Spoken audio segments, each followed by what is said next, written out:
The story of the Dark Ages begins not in silence but in the roar of collapse.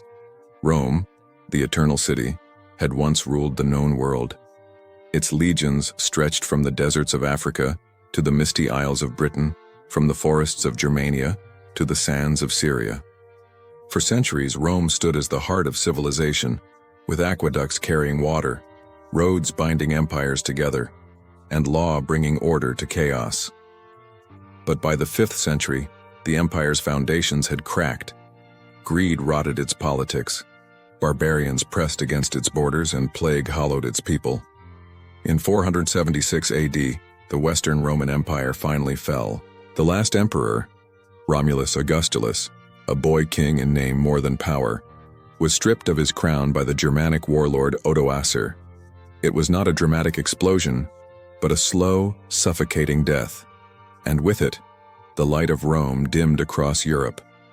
What followed was not simply the birth of new kingdoms, it was the birth of an age of uncertainty, a time later historians would call the Dark Ages.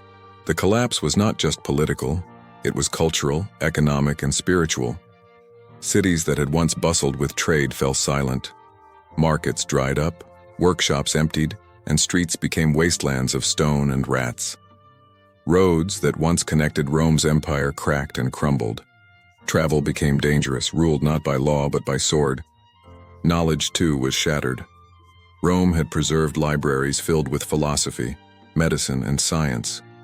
Scrolls of Aristotle, writings of Galen, histories of Livy, all were treasures of human thought. But in the chaos, many were lost. Monasteries became the last bastions of literacy, but their copying was selective, guided by faith rather than curiosity. Books that questioned the divine or explored science beyond theology were neglected, sometimes destroyed. Entire centuries of thought vanished into the void. This collapse hit ordinary people the hardest.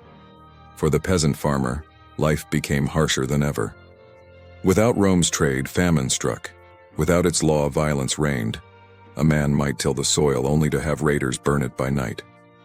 A woman might raise a child only to lose it to plague before the age of 5.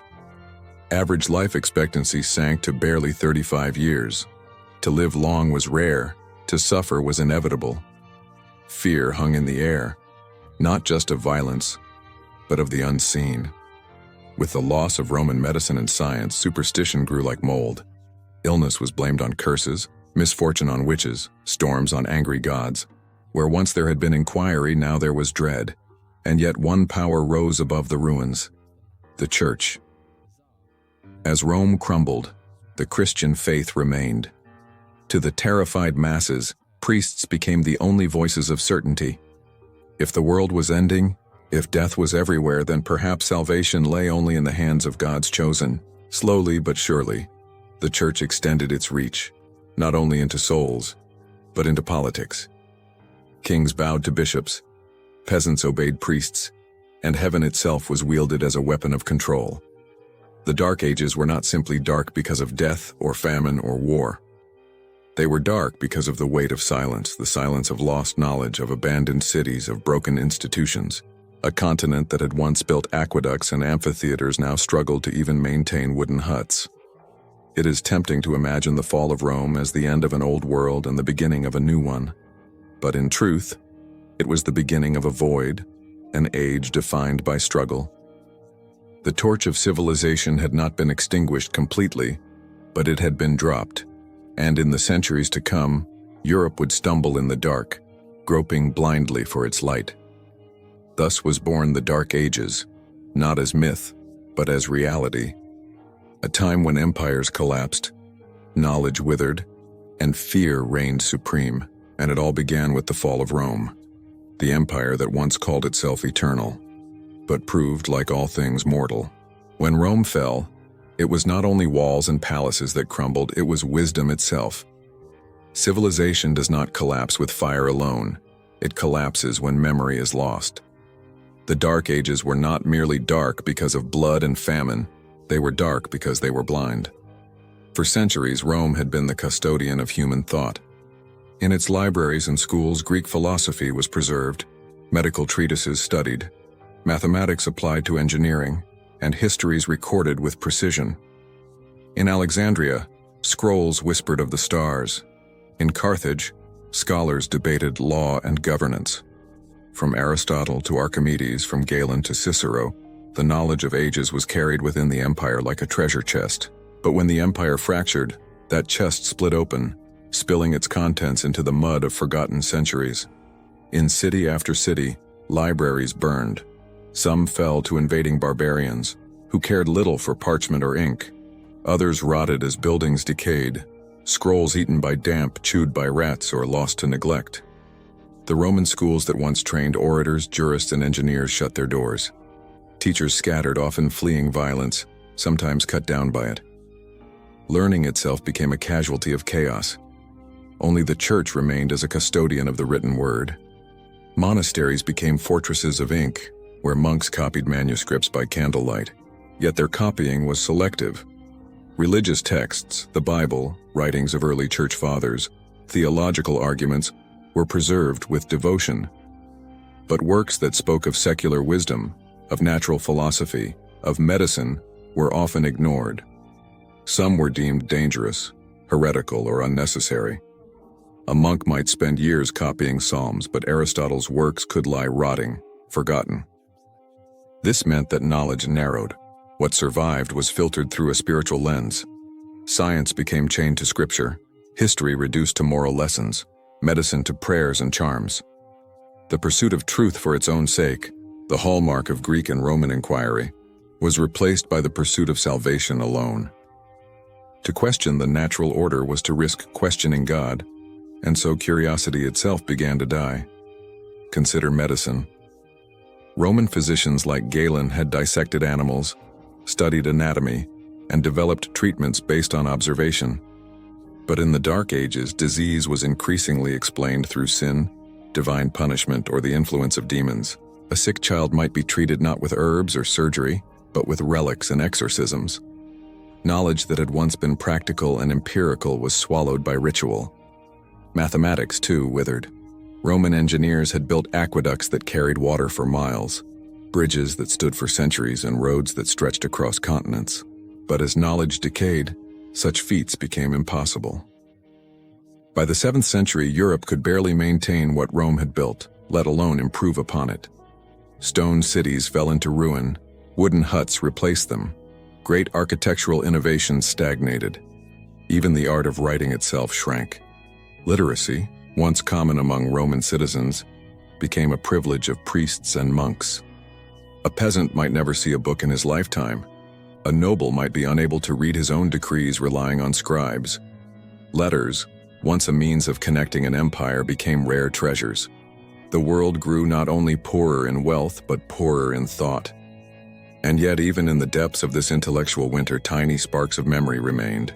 In Ireland, far from the chaos of continental Europe, monasteries preserved some classical works. In the Islamic world, which was rising in power as Europe faltered, scholars translated Greek and Roman texts into Arabic, safeguarding wisdom that Europe had forgotten.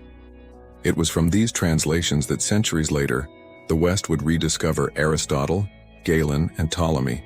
But during the Dark Ages, Europe itself remained cloaked in ignorance. Superstition filled the void left by science. The stars, once charted with mathematics, became omens. Eclipses were read as signs of divine wrath. Diseases were blamed on witches, curses, or the alignment of planets. Even kings crowned in grandeur feared the unseen forces that priests and soothsayers warned of. When knowledge is lost, imagination becomes tyrant, and fear its weapon. The tragedy of the Dark Ages was not only the loss of buildings or lives, but the silencing of human curiosity. Centuries that could have been used to advance medicine, technology, and philosophy were instead spent in stagnation. The ancient world had reached for the stars. The Dark Ages huddled beneath them, afraid to look up. And so Europe wandered, blind and stumbling, through a night of its own making. Knowledge had not vanished everywhere, but for most, it was gone. What survived did so behind monastery walls, locked away in Latin few could read, copied slowly, preserved narrowly. Civilization had taken a step backward, not forward. The collapse of Rome was not just the end of an empire, it was the burial of wisdom. The Dark Ages were its tomb. History often remembers kings and battles, but the Dark Ages were not only shaped by thrones and swords, they were carved into the flesh and bones of ordinary people. For the vast majority of men, women, and children, life in this age was not glorious. It was brutal, short, and merciless. Survival itself was a daily war, waged against hunger, disease, violence, and despair. The fall of Rome had shattered the networks of trade and protection that once sustained urban life. Cities, once vibrant with markets and forums, became shadows of their former selves. Many were abandoned entirely, their stone walls left to crumble as weeds overtook plazas and rats filled the silence. Those who remained lived among ruins, scavenging from what had been left behind. For peasants, who made up more than 90% of the population, existence was backbreaking. From sunrise to sunset, they bent their bodies in the fields, tilling poor soil with crude tools. Their labor fed not themselves, but their lords. Under the feudal system that began to rise, peasants were bound to the land as serfs. They owed their lord rent in crops, service in labor, and obedience without question. The land was not theirs. It never would be. They lived in huts of mud and straw, shared with animals for warmth, with smoke curling from open hearths that left lungs choked and eyes stinging. Food was scarce and famine was frequent. Crops failed often, destroyed by floods, droughts, or pests. When famine struck, people ate whatever they could: roots, bark, weeds, even the flesh of animals that had died from disease. Children starved first, their frail bodies wasting away while their parents watched, helpless. In some chronicles, whispers even tell of cannibalism in the worst years, villages where hunger pushed men to eat the dead. Even in years of relative plenty, diets were meager. Bread, made from coarse grains mixed sometimes with dirt or bark, was the staple. Meat was rare for peasants, reserved mostly for feasts or stolen from forests at the risk of harsh punishment. Malnutrition left bodies frail, stunted, and prone to illness. Life was lived on the edge of hunger, where one failed harvest could mean death. Disease was another constant enemy. With poor sanitation and little understanding of medicine, sickness spread like wildfire. Water was often contaminated, waste flowed in the streets, wounds festered without treatment. Childbirth was deadly for mothers and infants alike. Smallpox, dysentery, and fevers cut down entire families in days. The average life expectancy was barely 30 to 35 years, and even those who survived childhood often bore the scars of sickness, blindness, lameness, or disfigurement. Violence added to the misery. Without Rome's order, Europe became a patchwork of rival lords, petty kings, and warlords. Raids were common: Vikings from the north, Magyars from the east, Saracens from the south. A peaceful village could wake one morning to flames, swords, and slaughter. Men were butchered, women carried off, children enslaved. Those who survived were left to rebuild among ashes. Even in times of peace, violence was never far away. A dispute over land might end with murder. Bandits haunted the roads, killing for a loaf of bread or a coin. The justice of the age was just as brutal. Thieves were hanged, witches burned, rebels mutilated. Torture was not rare but routine, seen as both punishment and divine purification. A serf accused of theft might lose a hand. A man accused of heresy might be burned alive before his village as a warning. Life was cheap, and death was spectacle. Women bore an especially heavy burden. Expected to labor in fields, raise children, and serve their husbands, they lived lives of exhaustion. Many were married young, sometimes barely teenagers, often to men much older. Childbirth was the leading cause of death for women, and those who survived often did so only to bury their own children, lost to hunger or sickness. Their voices were silenced by custom and by law, their worth tied to obedience and fertility. Children, too, were not spared. Many did not survive past the age of 5. Those who did were set to work early, herding animals, gathering firewood, or helping in the fields. Childhood as we know it, a time of play and learning, hardly existed. To be a child in the Dark Ages was to be a laborer in miniature, and often a mourner for siblings who did not survive. Beyond hunger, disease, and violence, there was the weight of fear. Superstition ruled daily life. If crops failed, perhaps it was because a witch had cursed the land. If a child died, it might be blamed on sin. If the sky darkened with an eclipse, villagers trembled, certain it was an omen of death. Life offered little certainty, and so fear became a constant companion. And yet within this brutality, people endured. Songs were sung around fires. Festivals, however meager, gave moments of joy. Faith, however heavy its chains, offered comfort. Humanity did not vanish in the Dark Ages. It persisted, scarred but unbroken. The brutality of daily life was immense, but so too was the stubborn will to survive. Still, to live in the Dark Ages was to live under a shadow.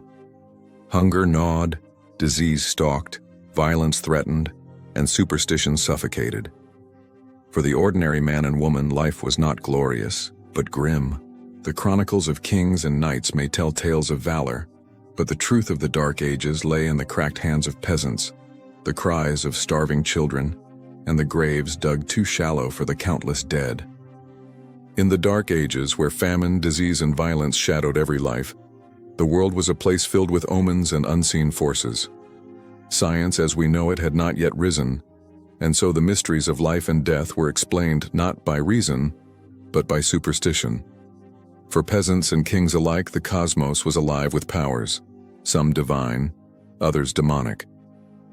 To live in these centuries was to live surrounded by invisible threats, where a simple misfortune could be read as the hand of God or the claw of the devil.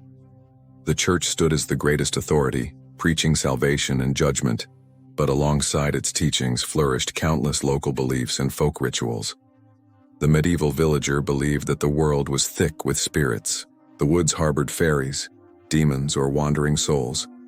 A sudden illness might be blamed on a curse cast by an enemy. A failed harvest could mean that witches had poisoned the land. This was not ignorance in their eyes, but truth. A truth shaped by fear and the desperate need to find meaning in suffering. Omens were everywhere. A black crow perched on a roof was a herald of death. An eclipse turned the heavens into warnings from God. Comets streaking across the sky filled entire towns with dread, thought to announce plagues or the downfall of rulers. Even the movements of animals, howling dogs, restless cattle, or swarming rats, were taken as signs of disaster to come. Superstition was not entertainment. It was survival, a way of preparing for the unknown in a world ruled by chaos. Witchcraft was perhaps the most feared superstition of all. Though the great witch hunts would come later, in the early medieval centuries, witches were already seen as agents of darkness. Accusations could arise in times of famine or plague, when desperation needed a scapegoat. A widow living alone, a healer who knew herbs too well, or simply someone disliked by their neighbors could be branded a witch. Punishments were merciless: beatings, drownings, or burnings. In some cases, women confessed under torture to impossible crimes, flying at night, summoning storms, or cursing newborns because pain wrung the words from their lips. Magic was not always dark, however. Many believed in charms and talismans for protection. A piece of iron hung above a doorway, a sprig of herbs tied with red string, or a saint's relic carried in a pouch might ward off evil. Holy water sprinkled in fields was thought to drive away sickness from crops. Pilgrimages to shrines were not just acts of faith, but defenses against misfortune. Superstition and religion were woven together so tightly that one could hardly be separated from the other. Astrology held a powerful grip as well. Learned men, even within the church, studied the stars to divine the future. Kings and nobles consulted astrologers before battles or marriages, believing the heavens dictated human fate. For peasants, the phases of the moon guided planting, harvesting, and even childbirth. The sky was not a cold expanse. It was a book written by God, full of signs waiting to be read. Superstition also crept into medicine. Illness was rarely understood as natural. Instead, it was seen as punishment for sin, a curse, or the work of demons. Treatments ranged from the spiritual to the bizarre. A priest might prescribe prayers, confession, and holy relics. A healer might recommend amulets, charms, or bleeding the patient to balance the humors of the body. Some remedies now seem almost magical. powders made from crushed gemstones, potions brewed with herbs under the right phase of the moon, or even drinking the blood of animals. For the desperate, no ritual was too strange if it promised relief. Even the dead were subject to superstition. If a corpse was not buried properly, villagers feared it might rise as a restless spirit, haunting the living. To prevent this, some bodies were buried with stones in their mouths or stakes driven through their chests, practices later associated with the vampire legends of Eastern Europe. In truth, these were attempts to keep the dead firmly in their graves, ensuring that death stayed where it belonged. Superstition was not limited to peasants. Rulers, too, were bound by it. Charlemagne himself was said to have consulted astrologers. Kings avoided certain days for coronations or battles, fearing unlucky omens. Even the building of cathedrals was shaped by superstition, with numbers and symbols chosen to ward off evil. Behind the stone and stained glass lay a deep conviction that spiritual forces shaped every brick and beam. But superstition was a double-edged sword. On one hand, it offered comfort in an age where little could be controlled. Believing that charms could protect a child, or that prayers could avert plague, gave people a fragile sense of hope. On the other hand, it bred fear and persecution. Entire communities turned against neighbors accused of witchcraft or sorcery. Fear of the devil's work created suspicion, division, and violence. The weight of superstition shaped every decision, every breath of medieval life. It governed when crops were sown, when marriages were made, and how diseases were treated. It could offer a sense of order in chaos, but it could also turn neighbors into enemies and transform the innocent into victims. To us, it may seem like ignorance. But for them, it was the only framework available to explain a world where famine struck without warning, where disease killed without reason, and where violence fell like a storm from the horizon. Superstition filled the silence where knowledge had not yet reached. The Dark Ages were dark not just for their violence and hunger, but for the shadows cast by these unseen fears. To live then was to live under an invisible weight, an endless struggle not just against the physical hardships of life, but against the terror of unseen forces lurking in every storm, every shadow, every breath of wind. If famine, war, and superstition weighed on the medieval world, nothing held a greater power over the minds of men and women than the Church. In the Dark Ages, the Church was not simply a spiritual institution, it was the heart of law, culture, and daily life. It shaped how people ate, how they worked, how they married, and, most importantly, how they died. Death and sin were chains, and the Church held the key. From the humblest village chapel to the soaring cathedrals of great cities, the Church's presence was everywhere. Its bells marked the hours of the day, calling peasants from fields and rulers from courts to prayer. Its priests recorded births, blessed marriages, and presided over funerals. Life itself was measured through the sacraments, and each one tied the soul closer to the authority of the Church. But no sacrament was feared more than the last rites, for without them, the soul was believed to be lost. The central message of the Church was salvation and damnation. To die in a state of sin was to risk eternal torment in hell, a realm of fire, darkness, and endless punishment. This was no vague fear. Preachers painted hell in vivid detail, devils clawing sinners into pits of flame, demons tearing flesh, worms devouring bodies that never truly died. To peasants who had seen enough misery in life, the idea of eternal torment was terrifying. And yet the Church also held out hope. Confession, penance, and faith could wash sins away. Heaven awaited the faithful, a paradise of light, peace, and eternal rest. Between these two extremes stretched the shadowy realm of purgatory, a place of temporary suffering where souls were purged before entering heaven. The invention of purgatory in the medieval mind gave the Church even greater influence. If the dead could suffer there, then the prayers of the living could shorten their torment. Families paid for masses to be said for their departed, believing each prayer chipped away at their suffering. Wealthy nobles left fortunes to the Church in hopes of easing their passage. The poor, unable to give much, gave what little they could, labor, offerings, or service. In this way, even in death, the Church bound the living and the dead to its power, Sin, too, was carefully controlled. The church defined sin not only as murder or theft, but as everything from missing mass to speaking against a priest.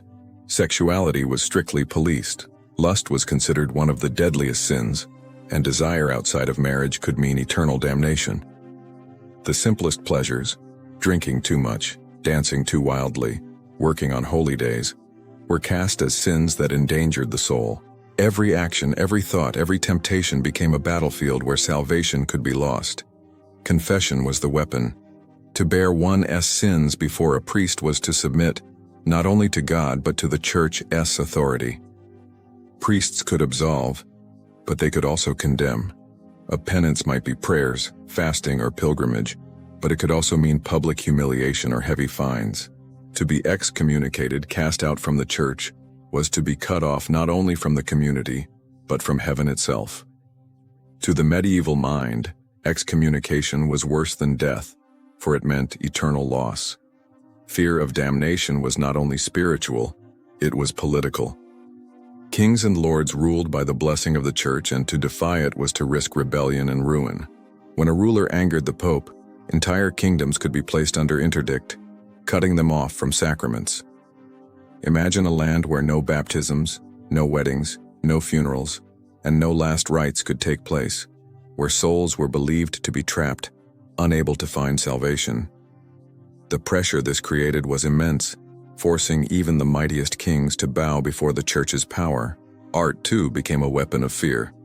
Churches were decorated not only with saints and angels, but with grotesque demons, monstrous gargoyles, and terrifying depictions of hell. Stained glass windows showed the damned being dragged screaming into fire. Frescoes painted skeletons, devils, and the torments of sinners for all to see. These images were sermons for the illiterate, teaching in color and stone what words alone could not. The message was simple: obey, repent, and fear the judgment that awaited. Pilgrimages became another way the church tightened its grip. To walk hundreds of miles to a holy shrine, to kneel before relics of saints, to kiss bones or fragments of the true cross, these acts were believed to cleanse sin and protect the soul. The faithful flocked to Canterbury, Santiago de Compostela, and Rome, often leaving behind farms, families, and fortunes for the promise of spiritual reward. For the church, each pilgrimage was both devotion and power, reinforcing its central role in salvation. And then came the Crusades. Launched in the name of Christ, these holy wars promised knights and peasants alike that death on the battlefield would erase all sins. The Pope himself declared that those who fought for the Holy Land would be guaranteed salvation. For many, this was irresistible. To die not as a sinner but as a warrior of God was the highest honor. Thousands marched east, driven by both faith and the hope of cleansing their souls in holy bloodshed. In this way, even war became an extension of the church's grip on death. The church also controlled how people remembered the dead. Graveyards were sacred ground, consecrated by priests.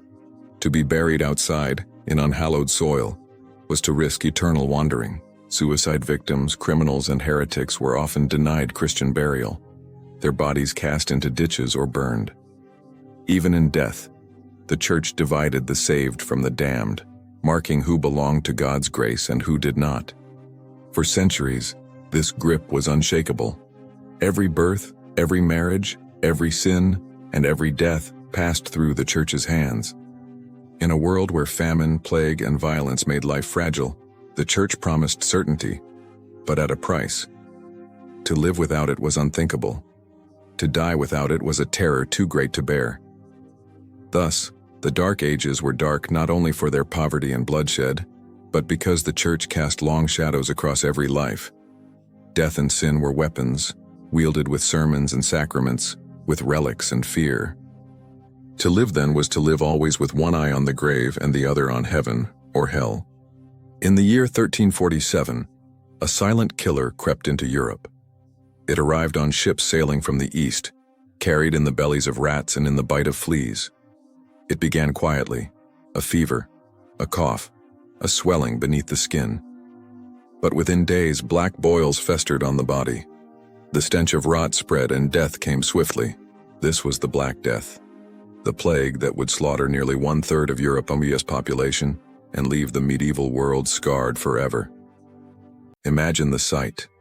Entire streets filled with the sound of coughing and wailing, carts creaking under the weight of bodies piled high, priests rushing from home to home administering last rites until they themselves collapsed.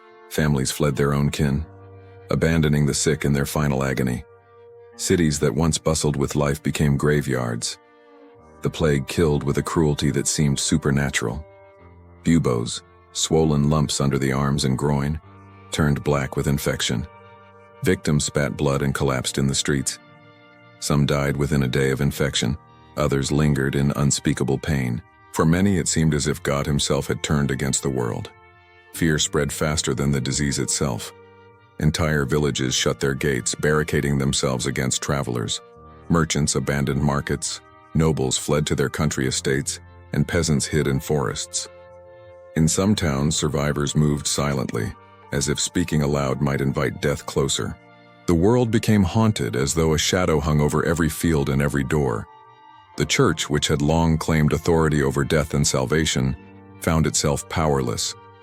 Priests prayed, rang bells, and burned incense to drive away the pestilence, but the corpses only multiplied. In many towns, the clergy died in greater numbers than the laity, for they risked themselves daily by tending the sick. The people began to lose faith. If the church could not protect them, what power did it truly hold? Some turned away in despair, others clung to faith with greater desperation, believing the plague to be divine punishment for sin. Superstition rose in the vacuum of explanation. Rumors spread that the plague was caused by poisoned wells, by miasmas in the air, or by the alignment of planets.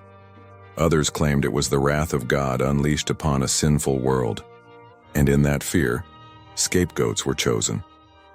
Jewish communities across Europe were accused of poisoning wells and conspiring to spread death. Pogroms erupted. Entire neighborhoods burned, thousands murdered in frenzied purges. The plague had already taken countless lives, but human cruelty took many more. Mass graves became the norm. There were simply too many dead to bury individually. Pits were dug outside cities into which cartloads of corpses were dumped without ceremony. Chroniclers wrote of trenches filled with thousands, their bodies piled like lasagna, layer upon layer of death. The air stank of rot, and dogs prowled graveyards, digging at shallow earth. The dignity of death was stripped away. Survival was all that mattered. Not everyone despaired in silence. In the streets of Italy, Germany, and France, bands of flagellants appeared, men who whipped themselves bloody in public processions, hoping their suffering would appease God's wrath. They marched from town to town, chanting hymns, their backs torn and raw. Crowds gathered to watch, weeping and joining in prayer, but the plague did not stop. In time, the church denounced the flagellants as heretics.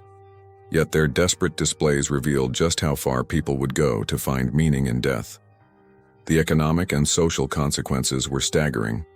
Entire fields went untended, harvests rotted, and famine deepened. With so many dead, labor became scarce, and the surviving peasants suddenly found their work more valuable. In some regions, wages rose and the old bonds of feudalism weakened. But with opportunity also came fear. Who would inherit lands when entire families were wiped out? Who would keep order when villages stood half empty?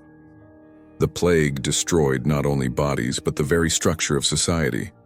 Art, literature, and culture changed as well. Images of the danse macabre, the dance of death, spread across Europe. Skeletons leading kings, bishops, and peasants alike to their graves. Death became the great equalizer, mocking power and wealth. Writers described cities where brother abandoned brother, fathers abandoned children, and wives abandoned husbands. Boccaccio's Decameron, written in the shadow of the plague, painted a world of horror but also of resilience, as survivors told stories to keep their spirits alive. For those who lived through it, the Black Death became an unshakable memory. It scarred entire generations, leaving behind a deep obsession with mortality. Churches filled with images of skeletons, tombstones carved with skulls, and sermons thundered about the fleeting nature of life. The plague had stripped away illusions of stability and control. Everyone knew death could strike at any moment. Yet from this devastation came strange shifts. With the church weakened and superstition rampant, questions began to stir. If priests and prayers could not stop the plague, perhaps knowledge lay elsewhere. In time, medicine, science, and secular thought would grow from the cracks left in the church's authority. The Black Death was not only a tragedy, it was a turning point. But in the moment, none of this could be seen. For the people of the 14th century, it was apocalypse made flesh. Streets filled with silence, homes emptied of families, cities crumbled into despair. Death walked openly, its face swollen and blackened, and no one, peasant or king, priest or knight, was safe. The Dark Ages had already been marked by hunger, war, and fear. But with the coming of the plague, the very foundations of the medieval world cracked. It was a time when the living dug graves faster than they could pray, when the dead outnumbered the living, and when all of Europe seemed to drown in corpses. If the Black Death revealed the fragility of life, the medieval systems of torture and execution revealed the cruelty of human hands. In the Dark Ages, punishment was not merely about justice, it was about fear. Fear kept peasants obedient to their lords, subjects loyal to their kings, and the faithful bound to the church. To live under medieval law was to know that one misstep, real or imagined, could lead to a fate worse than death. Torture was not hidden in dark chambers, as it might be today. It was public, theatrical, and deliberately humiliating. Authorities wanted punishment to be a lesson, a warning to all who watched. Markets, town squares, and churchyards became stages where bodies screamed and broke for the sake of order. To understand the Dark Ages, one must walk into these grim theaters and witness the instruments that defined them. The rack was among the most feared. Victims were tied hand and foot, their bodies stretched as wheels turned. Joints tore, muscles ripped, bones dislocated. The human body was pulled beyond its limits, transforming men and women into twisted shadows of themselves. Confessions, true or false, spilled from their lips, for the pain was beyond endurance. For rulers and inquisitors, the rack was not about truth but control. Once a body broke, so did the will. Then there was the Iron Maiden, an upright coffin lined with spikes. Victims were forced inside, the doors slammed shut, and the spikes pierced flesh without always killing outright. They could bleed slowly for hours, sometimes days, locked in darkness, their cries muffled by iron walls. Whether all stories of its use are true or exaggerated, the symbol alone struck terror. To hear of such a device was enough to keep many silent. The breaking wheel, sometimes called the Catherine wheel, was another nightmare. Criminals were tied to a large wooden wheel, their limbs shattered with hammers before the wheel was raised upright for all to see. Bodies twisted and broken, some still alive, were left for days as carrion for birds. Justice was not only done, it was displayed. Every passerby saw the shattered remains and knew disobedience brought ruin. But the cruelty did not stop at death. Burning at the stake turned execution into spectacle. Heretics, witches, and rebels were bound to wooden posts, dry kindling piled high around their feet. Flames rose slowly, eating at the body while crowds prayed, jeered, or wept. Some victims suffocated from smoke before fire touched them. Others screamed until their voices were drowned by the roar of flames.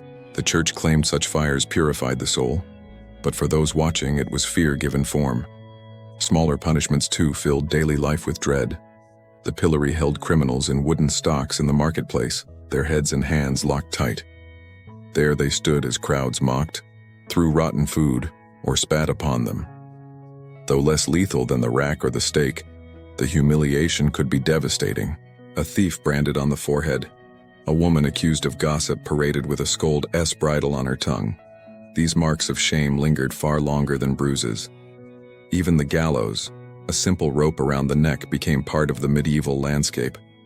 Executions were announced days in advance, drawing crowds as though for a festival. Families brought children, merchants sold food, and priests preached final sermons. The condemned were forced to confess publicly before the noose tightened. Some died quickly, necks snapping clean. Others strangled slowly, their legs kicking, their faces purple. Either way, the message was clear. Authority demanded obedience, and the price of defiance was death. The Inquisition sharpened these cruelties with purpose. Heretics were seen not only as criminals, but as threats to souls. To deviate from church doctrine was to risk eternal damnation, not just for oneself but for the community. Thus, inquisitors tortured confessions from the accused. Whips, thumbscrews, hot irons, each was used in the name of saving souls. Victims might confess to crimes they never committed, to beliefs they never held, simply to escape the agony. The irony was cruel. By torturing the body, the church claimed to heal the soul. Fear of execution was not confined to criminals. It hung over peasants, nobles, even kings. A peasant who stole grain could lose a hand. A noble who defied his king could be hanged, drawn, and quartered. His body cut into pieces and displayed on city gates. Even monarchs crowned by God could not escape the blade. Rebellions and rivalries often ended with royal blood staining the ground. In the medieval world, death was not only inevitable, but potentially brutal. Torture also served as entertainment. While horrific to modern minds, medieval crowds often gathered eagerly to watch. The sight of justice, however cruel, reassured them. Watching a thief punished gave peasants a sense of order in a chaotic world. Seeing a heretic burned affirmed their faith. And for rulers, this public appetite for spectacle reinforced power. The darker the punishment, the brighter their authority seemed in contrast. Yet not all looked on with approval. Some chroniclers recoiled at the cruelty, questioning whether such suffering served justice or merely fed human savagery. Whispers of dissent grew. If the church preached mercy, why did it sanction flames and chains? These questions were dangerous, for to challenge the methods was to challenge authority itself. Still, seeds of doubt took root in quiet hearts, seeds that would one day grow into reform. For the people of the Dark Ages, however, there was little escape.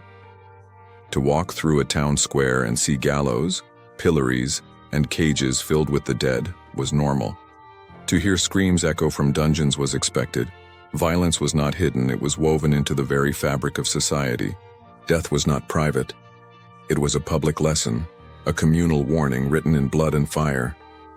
And so, the Dark Ages earned their name not only from famine and ignorance, but from the cruelty men inflicted upon one another.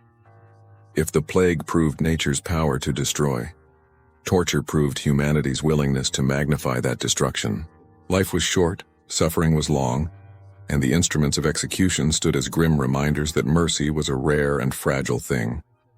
If plague and punishment haunted the lives of ordinary people, another shadow loomed just as heavily: war. The Dark Ages were an age of constant conflict. Kingdoms rose and fell, borders shifted endlessly, and lords waged battles not only for power but for pride. To live in medieval Europe was to live in a world where war was not an event, but a condition of life, an unending drumbeat echoing across centuries. The collapse of Rome had left Europe fractured. Where once an empire's legions held order, now dozens of kingdoms, duchies, and fiefdoms clashed for dominance. Kings struggled to keep their thrones secure, while nobles constantly schemed against them. Beneath them, peasants paid the price, forced into armies, taxed into poverty, and trampled beneath the hooves of knights. Castles rose as both homes and fortresses, their stone towers dominating the countryside.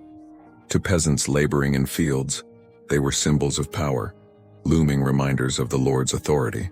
Yet castles were also targets, besieged again and again in endless wars.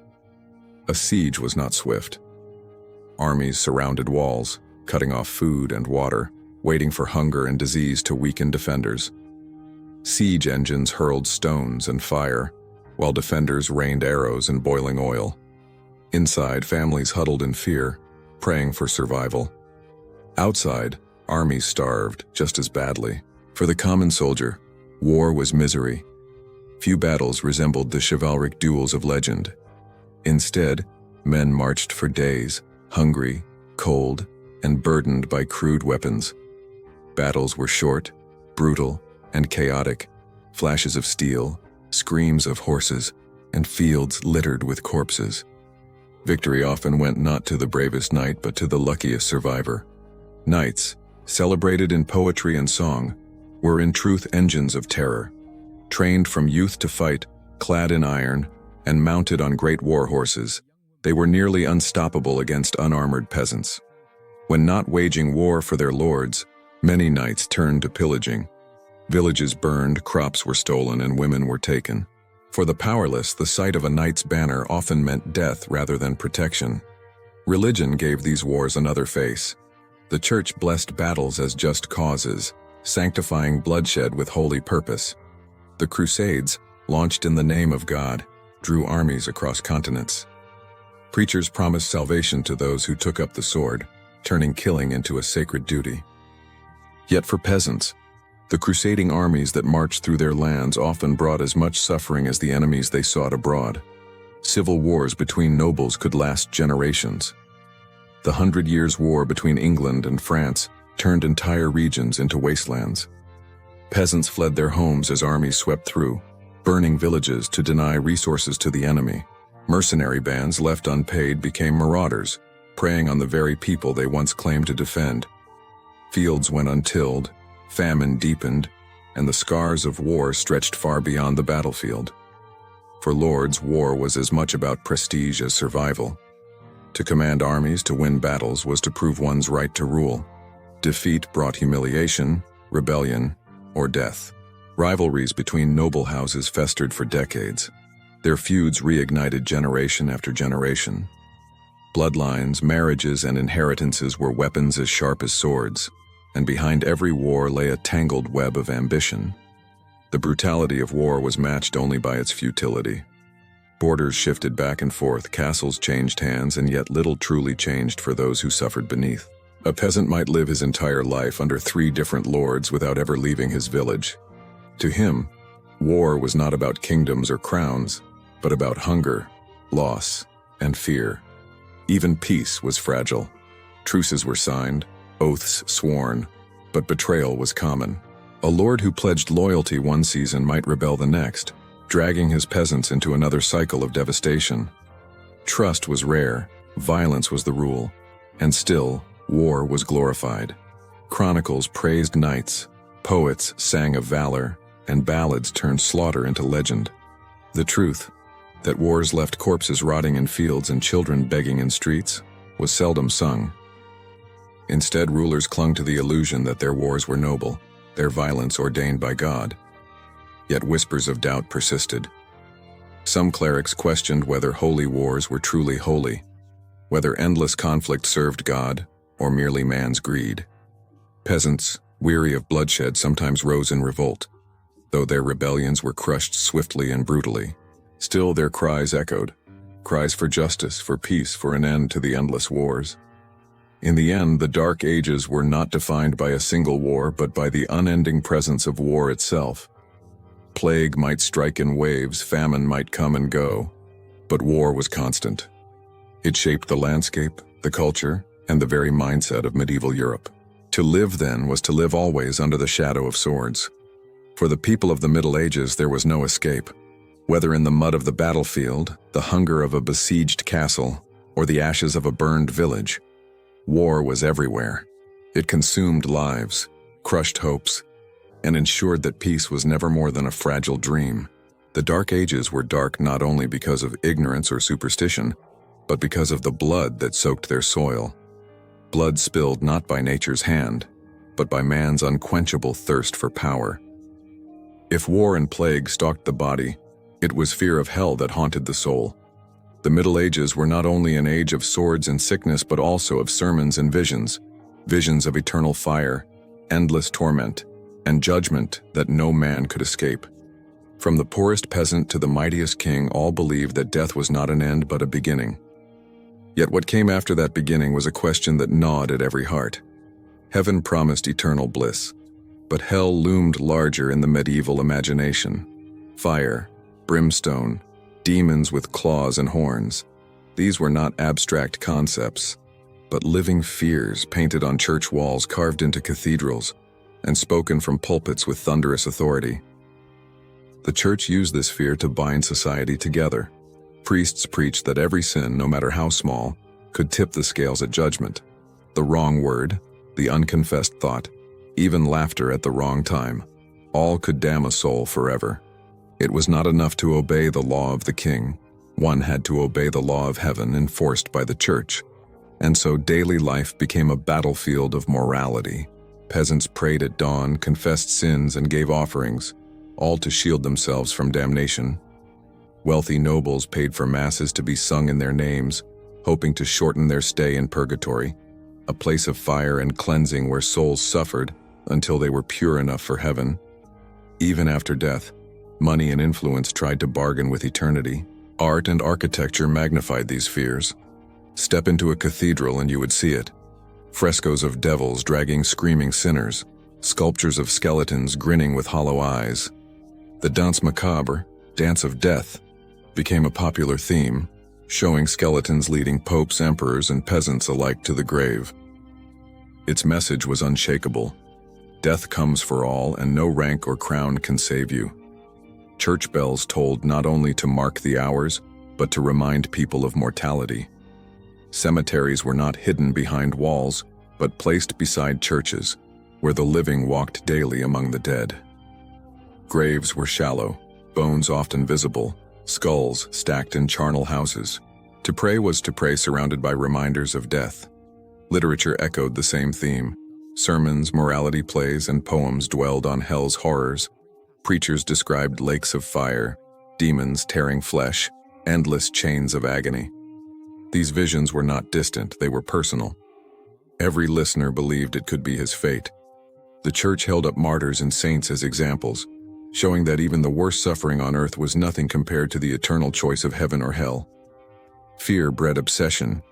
People wore memento mori, rings or pendants with skulls, so they would never forget death's certainty. Some joined flagellant movements, whipping themselves bloody to atone for sins. Others made pilgrimages, walking barefoot for miles to holy sites, enduring hardship in hopes of forgiveness. A lifetime of toil was nothing compared to eternity's sentence. Even kings trembled. On their deathbeds, rulers called priests, confessed sins, and begged for last rites. A crown meant nothing if a soul was lost. Many left great donations to the church, building monasteries or funding cathedrals, not out of charity but out of fear. Better to spend wealth on prayers than risk it being useless in hell. But fear also gave power. The church wielded it like a weapon. Excommunication, the cutting off of a person from the sacraments, was considered a fate worse than death. To be denied burial in holy ground, to be cast out from God's grace, was terror beyond imagination. Whole kingdoms trembled when popes threatened to excommunicate kings. Religion was not merely belief, it was a leash, held firmly by those who claimed to guard the gates of heaven. Yet even in this world of terror, cracks began to show. Some thinkers questioned whether fear was the right path to salvation. Could God, who was said to be merciful, truly delight in endless torment? Mystics spoke of visions not of hell, but of divine love. Quietly, whispers began to rise. Perhaps the church wielded fear too much. Perhaps death was not meant to be seen only as a punishment. Still, for most of the Middle Ages, death meant judgment, and judgment meant terror. To live was to prepare for death, and to die was to gamble with eternity. Every church sermon, every painted demon, every tolling bell hammered the same lesson. You must die, and when you die, you will be judged. And so men lived in fear, not fear of swords, not fear of famine, but fear of what came after. A fear so great it shaped their laws, their art, their architecture, their very sense of life itself. The Middle Ages may have been filled with wars and plagues, but their deepest shadow was this: the unshakable dread that death was only the beginning of an endless hell.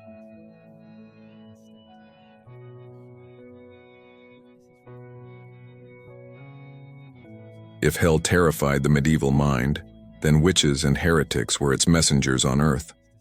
To the church, sin was not only personal, it was infectious. A single soul who defied God could corrupt an entire village, and so they hunted such souls with a zeal that burned as fiercely as the pyres they built. The late Middle Ages saw the rise of the witch hunts. a grim theater of fear and superstition. In villages across Europe, famine, sickness, or even a cow's death could spark suspicion. People asked, who had cursed us? Who had called the devil into our midst? The answer, inevitably, was the old widow who muttered to herself, the midwife who knew herbs too well, the neighbor who quarreled too loudly. Accusations spread like fire. The Malleus Maleficarum, the Hammer of Witches, was published in 1487 and became the manual for witch hunters. It taught that witches were real, that they worshipped the devil, and that their crimes included everything from blighting crops to summoning storms. It argued that women were more susceptible to witchcraft due to weaker faith and insatiable desires, branding half of humanity as potential servants of Satan. The book became second only to the Bible in popularity, and with it, the stage was set for centuries of persecution. Trials followed. They were less about justice and more about confession. Torture chambers filled with screams as accused witches were stretched on racks, burned with irons, or subjected to the infamous swimming test. Bound and thrown into a river, if they sank, they were innocent, though drowned. If they floated, they were guilty, saved from drowning only to face the stake. Either way, death was almost certain. Yet witches were not the only ones hunted.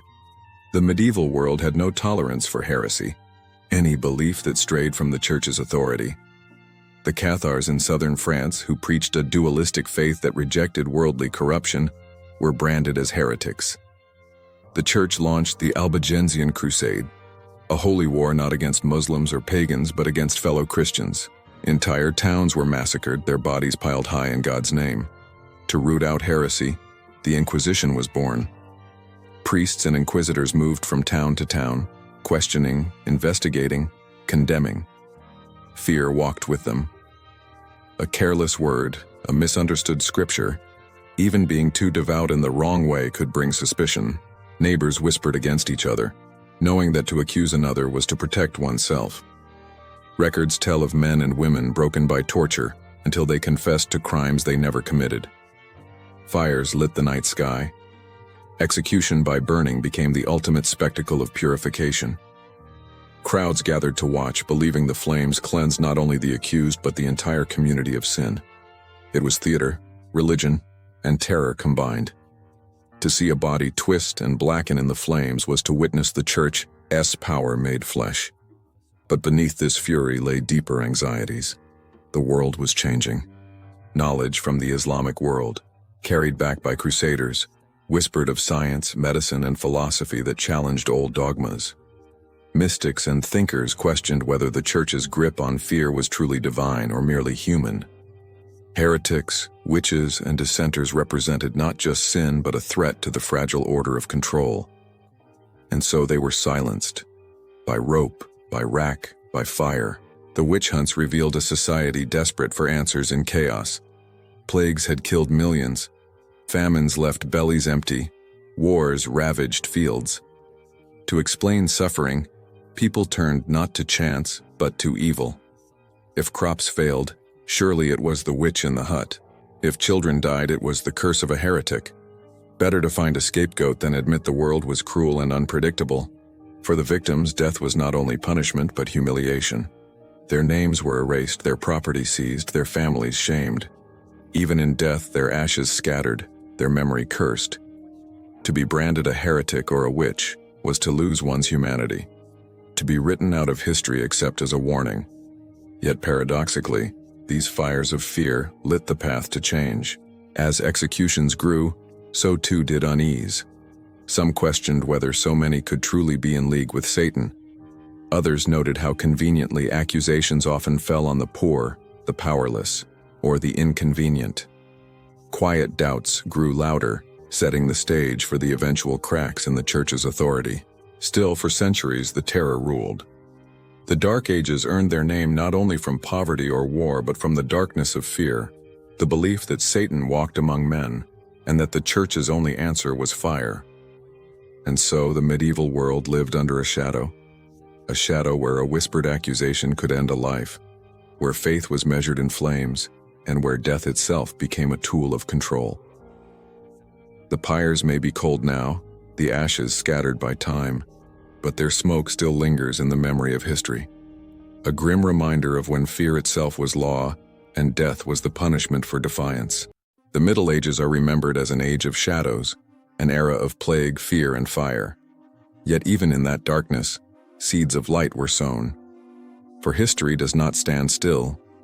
Even the longest night must eventually give way to dawn. By the 14th and 15th centuries, cracks had begun to spread in the medieval world's foundations. The very fears that once held society together began to erode the trust people placed in the church. When the Black Death swept across Europe, priests died as quickly as peasants, prayers failed to halt the plague, and faith itself seemed powerless against death's scythe. The people asked, "If the church cannot save us, who can?" The rise of universities and the rediscovery of classical knowledge from Greece and Rome, much of it preserved by Islamic scholars, brought new ways of thinking. Medicine, philosophy, and astronomy began to challenge old dogmas. Slowly, the idea took root that the world could be studied, explained, and understood, not merely feared. At the same time, the failures of the church became impossible to ignore.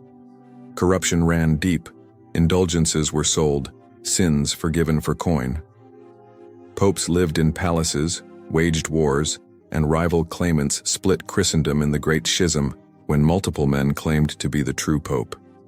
If the church was the sole guardian of salvation, why was it so divided, so flawed, so human? Voices of dissent rose. Writers like Dante Alighieri turned hell into poetry, but also criticized corruption. Reformers such as John Wycliffe and Jan Hus spoke against the church's abuses, demanding a return to a simpler, truer faith.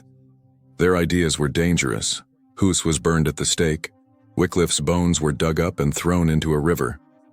But the words they spoke could not be silenced forever. The invention of the printing press in the 15th century became a weapon mightier than the sword. For the first time, books were not the guarded treasures of monasteries but tools of the people. Knowledge spread, and with it came new courage to question. What had been whispered in secret now could be shouted in print. Art too began to shift. The grim skeletons of the Danse Macabre gave way to the beauty of the Renaissance, where painters like Giotto and later Michelangelo celebrated not only death but life, the human form, and the dignity of existence. Death was still present, but it was no longer the only story. Still, the transition was not swift. The fires of the Inquisition continued to burn. Witch hunts raged into the early modern era, and fear remained a powerful tool of control. But change had begun. The medieval obsession with death, hell, and punishment laid the groundwork for something greater, the struggle for knowledge, freedom, and truth that would define the centuries to come. The Dark Ages ended not with a sudden sunrise, but with a slow, painful dawn. Out of plague came science. Out of tyranny came rebellion. Out of fear came the thirst for understanding. Humanity, scarred but unbroken, began to turn its eyes away from hell's fire and toward the light of discovery. Yet the lessons of the Middle Ages remain. They remind us how easily fear can control a people, how faith can be weaponized, how death itself can be twisted into a tool of power. And they remind us, too, that even in the darkest times, the human spirit searches for hope, for meaning, for light. The Dark Ages were ugly, yes, but within that ugliness, humanity found the strength to change. And perhaps that is the greatest truth of all.